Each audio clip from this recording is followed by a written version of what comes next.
well, I'm Satchel. I play lead guitar in the greatest heavy metal band in Canoga Park, which is Steel Panther. We got a brand new record called On The Prowl. It's coming out on the 24th of February, and it is a cornucopia of heavy metal ear cookies. Man, fantastic. How are you today, Satchel? I'm doing great. I've been up for 3 days on crystal meth, Yeah, and I live in my mom's basement in Las Vegas, Nevada, where I have sex with hookers on a regular basis. I hope you're not paying for it, bro. At this stage of your career, they should be throwing themselves at you. Yeah, exactly. Before we get going, mate, you've confused the fuck out of me from the outset. What the fuck's a cornucopia? What is that? A cornucopia. Well, that's a pretty big word, but during the lockdowns, all I didn't have anything to do except write this new record and learn big words to impress some of the hookers in Vegas with. Cornucopia is it's like a plethora. It's like a smorgasbord of awesome tunes. So it's just like a buffet, if you will, of great songs. It just keeps flowing out today, mate. It's very good morning. It's all the drugs. So you say Steel Panther are releasing a new album On The Prowl on February 24th, mate. So stating the obvious, I know, but how are you feeling about it? I feel great about it. We've been the last few years have been rough on everybody, and we didn't really get to tour as much as we wanted to. But we're really excited because we've got this whole album I feel like it's one of our best records, and we've got a new single that we just released called Friends with Benefits with an awesome video. Another song called 1987 that came out a couple months ago that's I think it went to #1 on the rock radio charts in Germany for like the last month. It's been on like #1 there, and which is big for us because we don't really get on the radio very much. So, but a lot of songs that are resonating with our fans so far, and we've got a lot of other great songs on the record, like On Your Instagram and Magical Vagina, and a lot of really awesome subjects that we tackle. Teleporter is one of them. All That and More, which is about, we got a lot of songs that are about our penises, of course, and a lot of songs about vaginas, and a lot of songs about sex and drugs. So that's great. Right, so you guys are actually mellowing as you get older then, I see. Yeah, I guess that would be, considering we were writing about gangbangs at old folks' homes, but yeah, it's hard not to mellow in your old age, but we tend to write about what we love, and we tend to love to party still, and we love to have sex with women. Yeah, or whatever we can get our hands on. Here's an interesting fact, boy. Did you know after you released that song Gangbang at the old folks' home, occupancy rates for old folks' homes went up by 38%? That doesn't surprise me at all. I checked straight in. Yeah, it's sort of, I think gangbangs at old folks' homes were always happening, but once we advertised how good they were, people were like, man, I'm moving in. Fuck it. People were dying to get in. That's right. Oh, shit. So the press release says that On The Prowl is shaping up to be Steel Panther's biggest yet. Like, biggest what? What are they talking about? I don't know, but it doesn't matter because bigger is always better. So, I think it will be one of our biggest records just because it's, we've got a lot of fans. The interesting thing about our fans is we tend to gather fans slower than most bands because we don't get radio play. So we're like Iron Maiden in a way, except like our trajectory has been a lot slower and a lot longer. But our fans, once they find out about us, they tend to stick around. So I think now we've got more fans than we've ever had. And our fans can't wait for our new record. And I think they're going to be pleasantly surprised with it because it's great. Yeah. And so far you've released the tracks Never Too Late, 1987, like you say, and Friends with Benefits. So would you say that those three songs overall sort of sum up the sound of the album? Yeah, those represent what the whole record sounds like, in my opinion. Friends with Benefits is a pretty heavy, it's a heavy riff. It's got very 80s undertones to the heaviness of the riffs, and there's quite a few songs on the record like that. 1987 has some nostalgia, and there's definitely a bit of nostalgia on this record as well. But there's other places that we go on this record that we haven't been before. We've got a song called "Ain't Dead Yet," which is also a bit, it's a different place. Like we're basically we go places that we haven't been on other records, but it's all fun, and I feel like you can never write the same record twice, right? So you always have to go to new places and try to approach subject matter in a way that you haven't before, but also at the same time do it in a way that is unique to Steel Panther, and that's what we try to do on this record as well. Actually, breaking stride a bit here, mate. It's funny. I just remembered, like, I read a review by an Australian so-called journalist when he toured here last time, and she reviewed your show. And and in the write-up, she's complaining about your attitude towards women and how sexist you were and shit. And I'm thinking, like, you went to watch Steel Panther. What the fuck did you expect? But she was having to know that it still exists in this day and age. And I'm thinking, do you just like cats? Is that why you went to watch them? Do you not know what they do? Yeah, I mean, it's like you know what it's like? It's like going to the kangaroo farm and getting kicked by a kangaroo and being surprised. Kangaroos kick people. That's what they fucking do. So, we're doing what we do best, and we're just keeping it real. So, we have a tendency to be misogynistic and sexist, and that's how it was in the 80s, and we can't help it. So, if people are going to get offended at what we do, they shouldn't be surprised. Let's just put it that way. Yeah, fair. They shouldn't be surprised. All right, so back onto the album, like Dweezil Zappa makes a guest appearance on the song "Is My Dick Enough?" Like, that's an interesting choice. Was it his choice to be on that song, or? Well, no, I actually asked him.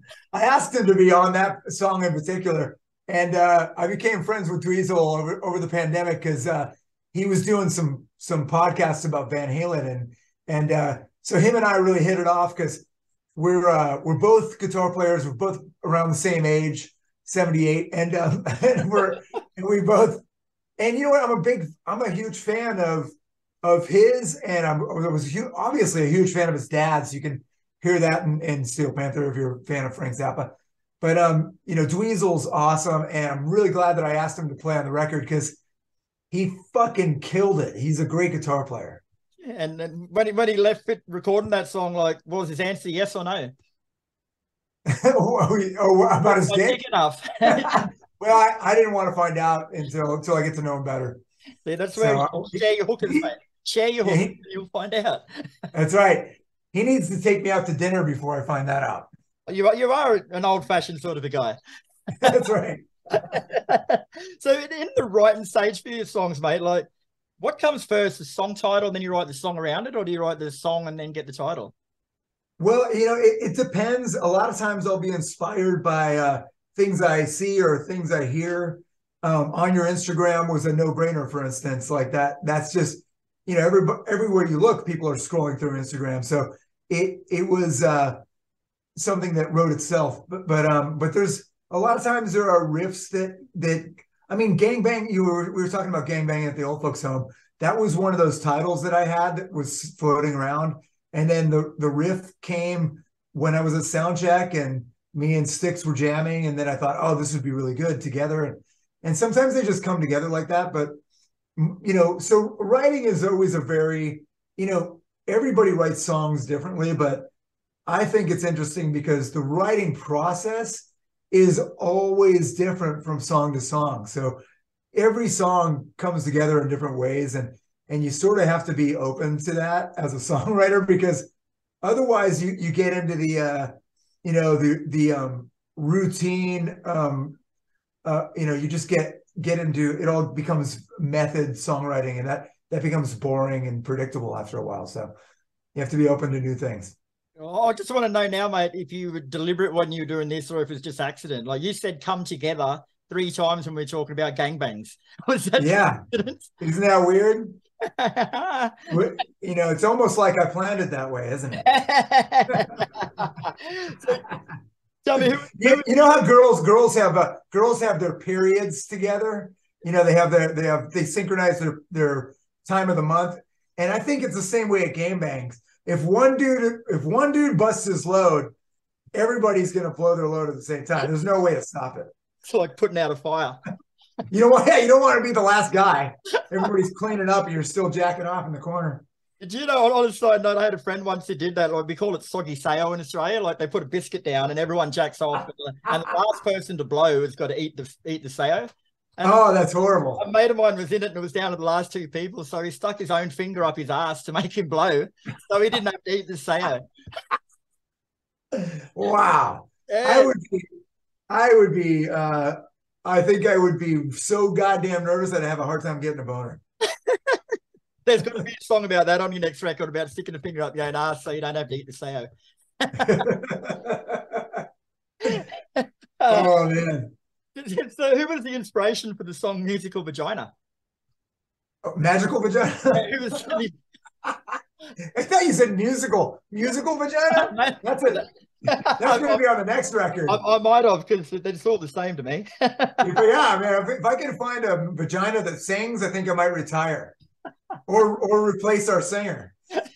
Yeah, magical vagina. Listen, magical vagina. There's a lot of magical vaginas out there, and it is not. You know, I can't attribute it to one particular vagina, but it is really, it's amazing. I think all vaginas have a certain magic to them, but there are certain vaginas that really do stand out as more magical than others, and those are the ones that can really fuck you up if you're a guy. So you have to be very careful with those because they're dangerous. It's like, you know, you ever hear that song "Black Magic Woman" by Santana? He wasn't fucking around. He's talking about a vagina. But if you got yourself a magical musical vagina, then that'd be all right.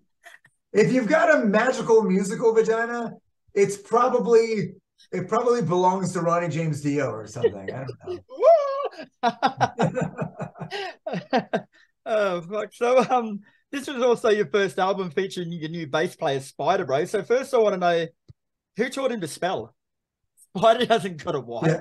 Well, Spyder's a bass player, so he doesn't know how to spell, and you know, he doesn't know how to do a lot of things. That's why he plays the bass. If he was smart, he'd probably been, you know, doing crypto or something, or you know, running a website or something. But he's not smart, so that's why he's a bass player. That's also why we got him in the band. We don't want somebody that's smart. That would be really hard to manipulate. No, you can't replace Lexi with someone who's smart that'd show him up. Come on. No, you have to fill dumb shoes with dumb feet. Half serious for a second. What sorts of things did Spyder bring to the sound of the album? Did he bring much? You know what? Honestly, he's a great bass player, and we've known him for a long time. He's definitely got a great pocket and a great groove, and you listen to his bass playing on this record, and he really does. He just drive a lot of it with Styx. I mean, Styx is a great drummer, and he plays great with Styx, and he holds it down. I mean, you know, you listen to some of the bass lines on Friends with Benefits, where me and him are doing unison lines, and it's not easy to play, and he just kills it. So 1987 has a lot of great bass playing on it too. This whole record is full of great bass playing, and Spyder is, you know, we had a lot of auditions. We had well over 500 people audition for the gig, and Spyder, even though he's a horrible speller, he gives great blowjobs and he's a great bass player. So what more could you want in a bass player? Exactly. I actually caught you guys when you're here in Brisbane, mate, and Spyder really impressed me with the fact that so he was a new guy, obviously, but he didn't give a fuck. Like, he was confident. He came to the microphone. He had his one-liners and shit, but he didn't try and overdo it. He just fit in. Yeah, I mean, he's, you know, a lot of people don't know this, but when before Lexi left the band, there was a number of times where he would just wander off and he wouldn't make it to tours and shows. And we would always call Spyder, and Spyder was the guy to fill in. So it was it was natural that Spyder ended up getting the gig permanently, because we love him. So Spyder was the man. He was Spider-Man. Spyder was destined to be in the band. Yes. Spider-Man. Spider-Man. So have you guys ever actually written a song and sort of gone through and gone, fuck no, we're not going to get away with that one? No, I've never done that. And that's one of the great things about being in this band, to be honest with you, because there's not a lot of bands that can do what we do or write. Listen, I can come up with any subject, gangbang at the old folks home, or the Shocker, or any song that we have. It doesn't really, Asian hooker. How many bands could play Asian hooker? I mean, we go to Japan and play Asian hooker, and they love it. So it tends to be one of those things where we have carved our own little niche out, and there are people that try to cancel us from time to time, and our fans protect us because they love us, and we don't even have to defend ourselves, because our fans just say, hey, fuck you, this is off limits, go somewhere else. So it's great. It's actually funny you bring up Asian hooker in Japan, because I went to an Ozfest over there years ago and you were playing, and I'm sitting there thinking, like, I wonder if they're going to play Asian hooker in Japan, and B, if they do, I wonder how it's going to go down. And you started playing, and I'm looking around, and they fucking loved it. Like, I don't know if they didn't understand that you were having to go at them, or if they just loved the song, but they fucking loved it.